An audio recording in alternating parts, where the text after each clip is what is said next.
Bismillahirrahmanirrahim. सबसे पहले आप सबको अस्सलाम वालेकुम। Welcome to Baltit fort. मेरा नाम फयाज है और मैं इस फोर्ट का टूर कर रहा हूँ। सो टूर स्टार्ट करने से पहले हम थोड़ा हिस्ट्री टच करते हैं इस फोर्ट की।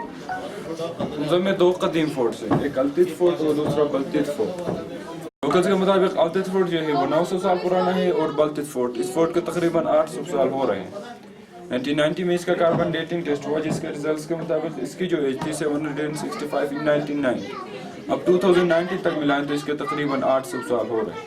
और मैं बताते चलूँ कि पूरे फोर्ट की उम्र 800 साल नहीं है, क्योंकि इन 800 सालों में जैसे जैसे हुक्मरान गुजरते गए हैं उन्होंने अपने टेस्ट रहन सहन हालात के मुताबिक इसमें एडिशंस देते हुए इसको मॉडिफाई करते हुए इतना बड़ा किला बना।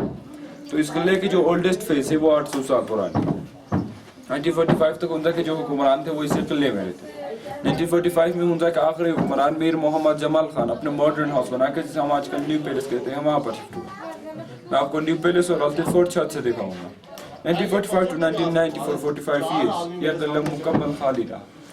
बाहर से जितने भी हुक्मरान गए सूत्रा वगैरह आते थे उनको यहाँ पे रिसीव किया जाता था। सेकंड की इसे टैक्स कलेक्टिंग प्लेस कहा जाता था। उस वक्त करेंसी नहीं होती थी, सालाना आवाम से गंदम अनाज वगैरह की शक्ल में टैक्स दिया जाता था। टैक्स इसको तोड़ने के लिए पैमाने जमीन के पैमाने और ये एक डेगची है जो पत्थर से बना हुआ है। नरम पत्थर को तराश कर बनाया गया है क्योंकि इन एरियाज में मेटल काफी बाद है। इसको तराशने के लिए भी मेटल टूल्स इस्तेमाल नहीं हुए हैं, मार्कोर के सीन से तराशा हुआ। इसकी खूसियत यह है कि इसको गर्म होने में 1.5 से 2 घंटे लगते हैं। एक बार गर्म हो जाए तो 6 से 7 घंटे तक इसमें गर्माइश बरकरार है। यह हॉट सेडल तिजारत या ट्रांसपोर्ट की बात करूँ तो ज्यादातर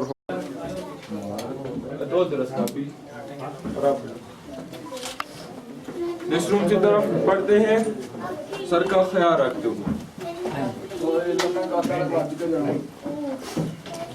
और दरवाजे देखें कुछ ज्यादा ही छोटे हैं। तो दरवाजे छोटे रखने के 3 रीजन हैं।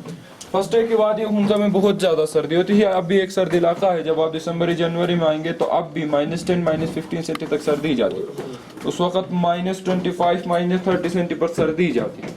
तो अंदर के रूम टेम्परेचर को मेंटेन रखने के लिए दरवाजे छोटे, वॉल्स थिक और रूफ को लिटिल बिट फ्लो रखते थे। सेकंड ये कि इंडोर्स को रिस्पेक्टेड डोर्स कहा जाता है, जिन्होंने भी दरवाजों से गुजरना पड़ता है एहतराम सर झुका के गुजरते हैं। और थर्ड डिफेंसिव डोर्स, डिफेंस में बड़ी